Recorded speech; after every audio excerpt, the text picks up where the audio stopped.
Hi everybody, welcome to my channel. In the next series here, I'm just going to be giving my thoughts about IHOP, International House of Prayer here in Kansas City, my experience with IHOP, and just some thoughts about what's kind of currently going on. This is the first video I'm posting to this channel specifically. You'll see me reference beauty and lifestyle videos. I do have another channel here on YouTube that is more beauty and lifestyle related. I initially was going to post my video series up there, but after thinking more about it, I really do feel like the video is more appropriately placed here on this channel. So just disregard kind of the information about that, or you might be confused, like, what are you talking about? Like, clearly there's no beauty and lifestyle stuff on this channel. It was just, I was initially thinking of posting it on that channel and then just had a change of mind. So enjoy the series. I hope to interact with you more as my story kind of gets unveiled here, and hopefully it brings some type of clarity, healing to you in sharing my story. I'm not trying to necessarily gain any attention from it. You know, I'm just out here feeling really like I just need to share my story with whoever it needs to impact. So just trying to be obedient to what I feel like I'm being led to do. And without further ado, here is my story about IHOP. Enjoy. Hey guys, welcome back to the channel. Hope you're having a great day whenever and wherever you're watching this. I just wanted to hop on here and kind of talk about just some thoughts that I have about the whole IHOPKC scandal, my experience with IHOP, kind of my current thoughts on what's going on and all of the like. So it'll probably be multiple parts because I just have a lot that I want to cover as far as like my thoughts and my experience. So bear with me. I don't even know if I'm going to post any of this, but if I do, then you know that I went ahead and pulled the trigger, but we'll just kind of see where it's at. But it's definitely a different type of video. You know me, normally I do videos about beauty and lifestyle, but it really felt like it was important. It's been something that's been kind of weighing on my mind and my heart the past couple months, and I just didn't really know kind of how to say everything, and I really didn't want to like add to the noise of everything else that's going on that's really important that people need to hear about. So if you're not really familiar with what I'm talking about, like the whole International House of Prayer KC scandal, in a nutshell, essentially back in October of 2023, their founder and leader, Mike Bickle, it became public that he was accused of clergy sexual abuse with a Jane Doe when she was 19 years old. And he was in his 40s. Subsequently, months now later, other women have come forward. Tammy Woods is another woman that's come forward. And then a woman that calls herself TH has also come forward and said that he has practiced sexual clergy abuse on them and other just terrible things that they've alleged, they've accused him of. Subsequently, IHOPKC has made a statement that they have permanently separated from Mike Bickle, so they're no longer associated with him. And just a lot of other things that have kind of gone down the pike. Honestly, there's so much information to debrief on. But if you really want to know the nitty gritty, like the details of it, then I'm going to point you to two resources. The first resource is the Julie Royce report. That's available online. She also has a YouTube channel and she has a podcast. She's done a phenomenal job of covering all of the ins and outs of this. She even actually has the exclusive with Jane Doe that talks about her experience with Mike Bickle and just the whole myriad of things that she tells in her story, but it's a Julie Royce exclusive, so I would definitely check that out for sure if you just want to hear what Jane Doe is alleging Mike Bickle did to her in those early years of her life. And then the other resource is the Wake Up and Win podcast here on YouTube by Christina and Blaze. They also have a Facebook page, I believe, and they're on X. So you can definitely follow them just to kind of get some good information about the whole situation, because I wouldn't do it justice talking about it on here, but you can kind of get a better understanding. But like I said, I used to be part of the House of Prayer many, many moons ago. My experience started probably in the late 90s, early 2000s, definitely in the early 2000s. But my first exposure to IHOP was in high school. Like I said, late 90s, early 2000s. I remember attending different events at IHOP there, primarily the One Thing conferences, when they did those at the end of the year every year. I remember going to those with my parents and even people in my church. And I distinctly even remember coming up to Kansas City just on weekends with my parents just to just sit in the prayer room and just hang out. My mom really liked the whole idea of the prayer room. She creds herself as a prayer warrior, an accessory missionary, prayer woman, and so the idea of 24/7 prayer was just like, it's candy to her. She loves it. So that was really kind of what drew us in, was my mother in particular. Now, oh, sorry, I see something with my neighbor. Okay, he's just turning on his lights, but I was like, what the heck? You can definitely tell this is unscripted. And I might leave just some blunders in because I might not want to edit. But like I said, high school. So over 20 years ago is when I first got exposed to IHOP. Oh. Hold on, you guys. Sorry about that, you guys. Take two, I guess. So, where did I leave off? Okay, so I left off basically my first exposure to IHOP being in high school through my parents. My initial impressions of the House of Prayer was neutral. I didn't necessarily love it, but I didn't necessarily hate it. I really did like the music. I am a musician, so I sing and I play an instrument, play the piano, and so I did like the musicality of it. And if you've never been exposed to IHOP's music, like, they really do pride themselves on music because, it's 24/7. So they just have phenomenal musicians that are a part of that prayer movement at the time and still even today. So the music was what really drew me in. But again, I wasn't completely sold on the whole paradigm of like the prophetic history and all the things that make it IHOP-y. I really liked the music. So then you're kind of like, okay, well, if you weren't really into IHOP, then how did you get involved? Where you were there. Really, I got involved just by default. I had graduated high school. I was kind of in a very interesting place where I had just finished a semester at community college and didn't like it at all. And I had gotten accepted into a Christian university in Illinois, but I just didn't feel like I was ready just to move, hundreds of miles away from my family and be a part of a 4-year university and really just kind of launch myself in that, if you know what I mean. So I was just kind of at this crossroads of like, okay, well, I don't really know what I want to do with my life. I was working full time, 18 years old, 17, 18 years old at that time. And I remember my mom just suggesting to me, hey, have you thought about doing an internship at IHOP? And I was just like, nope, haven't really considered that at all. But I did remember that a girl that I went to church with had gone up to Kansas City to IHOP specifically a year prior to do an internship, loved it, and ended up staying. Ironically, that girl ended up being like a really close friend of mine, and she ended up being in my wedding when I got married. So it's kind of an interesting connection there, but that was really my only knowledge of anybody that I knew that went to IHOP, did an internship, and stayed afterwards. So I was like, okay, I got nothing else. I got nothing to lose at this point. Like, I'm not doing anything else with my life. And so I, signed up. Parents paid for the program, and January of 2004 is when I showed up to cold Kansas City. A Texas girl showed up to Kansas City and did a 6-month internship. I definitely did not know what I was getting myself into. I knew that I wasn't going to get paid, because they definitely emphasized like, hey, this is not a paid internship. You're here to basically learn about God.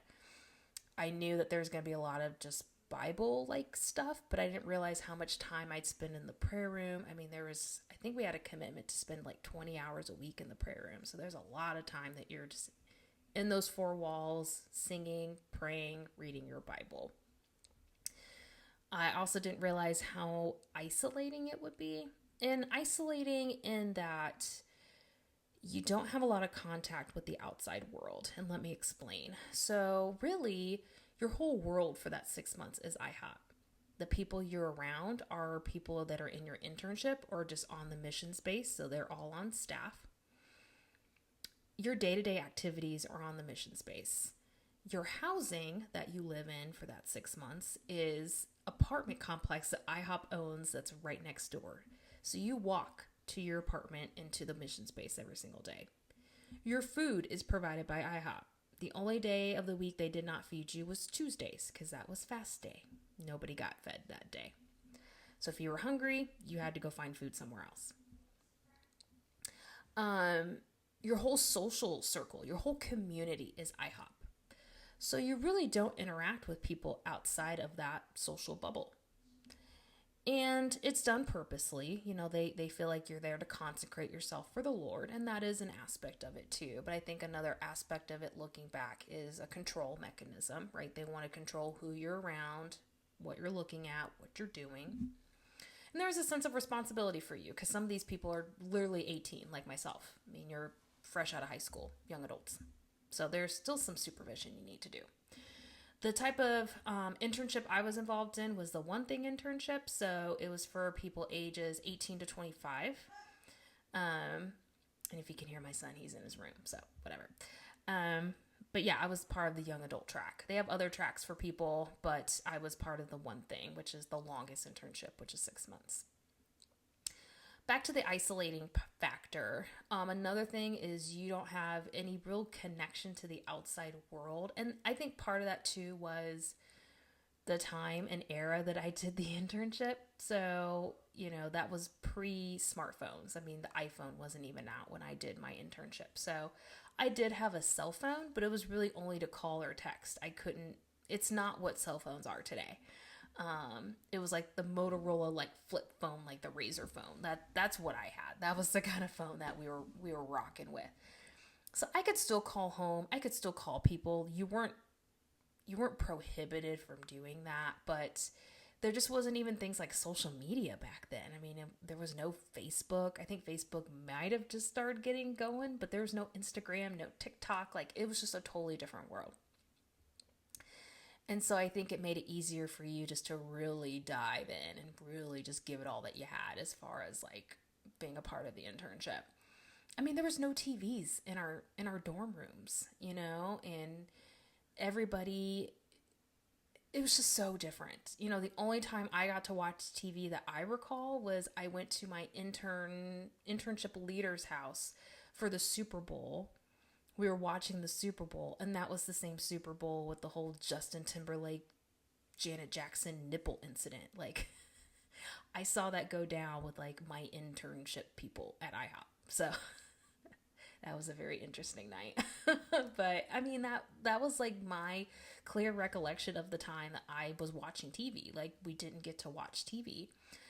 And you don't really miss it because you just don't notice it because you're just so busy. Because again, you're in the prayer room, you're in classes, you attend church.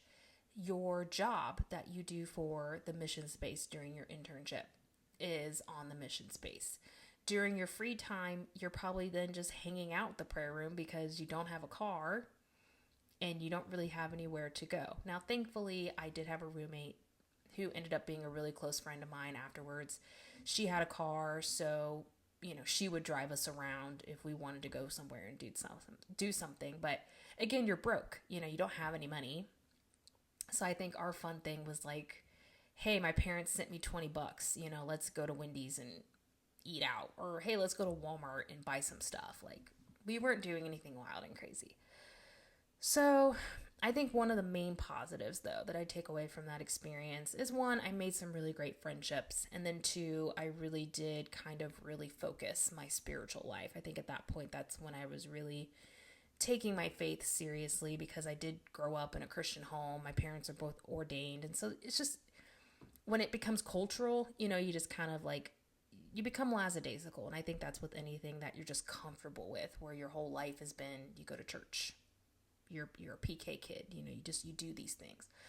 I take that back. I wasn't a PK kid, but my parents were always in leadership. There was a standard that you had to uphold. If you know, you know. And so, but being at IHOP was like the first time that I really took my faith seriously. And I really was, reading my Bible, really just trying to absorb who Jesus is and like who Jesus is about. Now, again, during that time, yes, we were required to listen and get schooled up on the prophetic history, but I've heard other people's stories about how it was more drilled into them. I don't recall that being drilled into us. I do remember there was a class on it, and I do remember that there was like CDs that we had to listen to, but it wasn't like hugely emphasized, if that makes sense. I remember more of the lessons that were emphasized for me were about the bridegroom paradigm, which is, the Song of Songs. The interpretation of that is God's feelings for you versus, I think, more of the traditional understanding of it would be that's a picture between a man and a wife in a marital sexual relationship. And then the other thing was end time eschatology. Excuse me. Which honestly, that was probably the first time in my life where I was starting to feel a little comfortable with it, because previously I would get kind of freaked out with end time eschatology, just with the whole book of Revelation and just the blood and the gore and just all the different things. It really freaked me out. And so, but I think that was the first time that it was presented to me in a way where it was like, yeah, like it can be kind of scary, but like it's good for you because Jesus loves you and you're going to be part of this movement and you're going to help usher in his return. And so like his wrath won't be against you, just be against other people. Just things like that. And so I just remember, again, the music really being like that was starting to pierce my heart more than anything. Just listening to the music, all of that. Now, one of the things to be a part of the musical team there at IHOP is you do have to audition. And that was one thing that I did do during my internship towards the end. Is everyone that was interested in sticking around, or at least wanting to just get approved to be on the sets indefinitely. Because the idea back then, I don't know how it works now, but the idea back then is once you're approved, you were always approved. You just got on the list. I don't know if they make people re-audition these days. I have no clue. But I remember I auditioned and I bombed my audition. Now, granted, this is someone that I took professional voice lessons all throughout high school. So for 4 or 5 years, I sang every week in my church, and I was good. I was a good singer. Now I was young. I was 18, I had a lot to learn, but I wasn't terrible. I could definitely sing. I could harmonize, I could come up with melodies. It wasn't like I was fresh out the box, brand new plastic. You know what I mean? I was seasoned. So that really did take a blow to my ego, where I was kind of like, forget y'all. You don't want to approve me, then forget you. And so I kind of dropped the idea of music. I still liked the music there, and I thought in the back of my mind one day I would want to do it, but I was just so upset, and it really did hurt my ego that I didn't get approved. And I think looking back now, I think I just didn't have the sound that they were going for. I have a very different type of voice than what IHOP singers typically sound like. I would say IHOP singers sound very like what you hear on Christian radio, kind of like that sound. I don't know how to describe it to you, kind of that like airy, like Jesus, I don't sing like that. I have a lot more like girth. I have a very soulful voice, and so I just don't have that very like Bethel Hillsong type of vibe. I like singing those type of songs, at least I used to, but I just don't sound like that. And so I think that was kind of the sound they were going for, and I think at the time they were just like, you don't got the sound that we want, so we're just gonna ixnay. Again, that's my personal opinion. reflecting and looking back on it, I think that was the only thing that was like, I mean, she can sing, but she doesn't have the sound that we have. So anyway, that happened in my internship. But like I said, a positive thing was that I did have I started to build a really solid relationship with the Lord. So, all right, I'm going to go to the next part where we're going to talk about my transition out of my internship.